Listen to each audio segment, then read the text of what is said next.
I don't know how they plugged the hole at corner before the draft.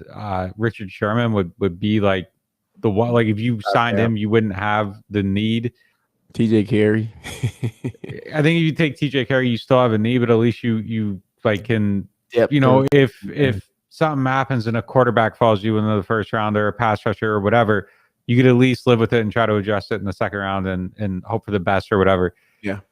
Corner's the one though, man. Like, and now man. you have the Marshawn thing lingering, and who knows how that's going to play out. But that adds a little bit more uncertainty to the cornerback depth chart, right, as well. So I don't know, like that's they got to plug one of those. That's the one spot. They get that corner, and I think they're good. Like I think they're a good team. If it's P-Rob and Marshawn, like you're good if both those guys are on the field and healthy.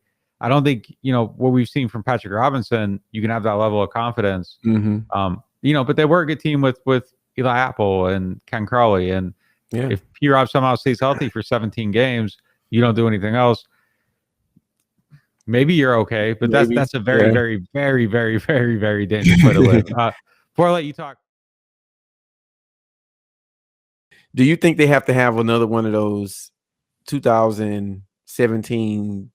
Not exactly, because that's impossible, right? Those are like generational drafts, But like, how important do you think this draft is for them, right?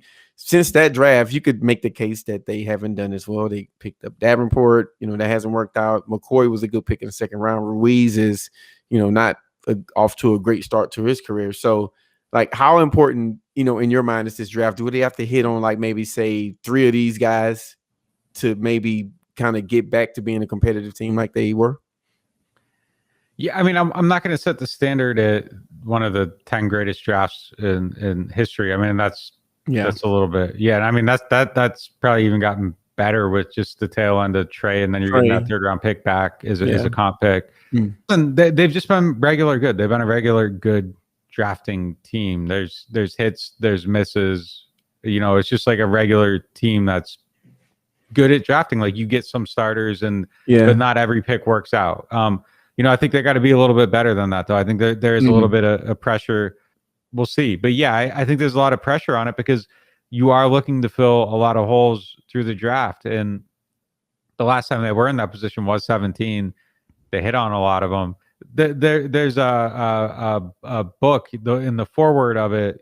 Jeff Ireland wrote about that draft. And, he just, all the stuff, like the stuff, they were going other directions and things happened. It's my friend Neil Stratton's book. It's definitely worth checking out.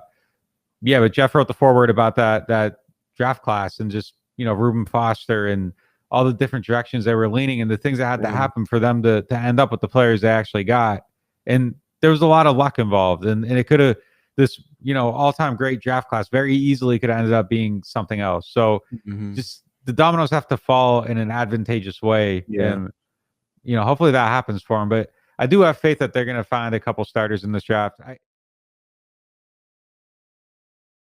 The one thing I keep looking at and that I keep thinking, and I have trouble seeing them making both third-round picks. I don't see them too many picks making both those picks. I feel like with that ammunition, like somehow they're going to be aggressive and they're going to make a move for a guy that they want. And part of me thinks that, that person's already been identified and we'll see. I don't know.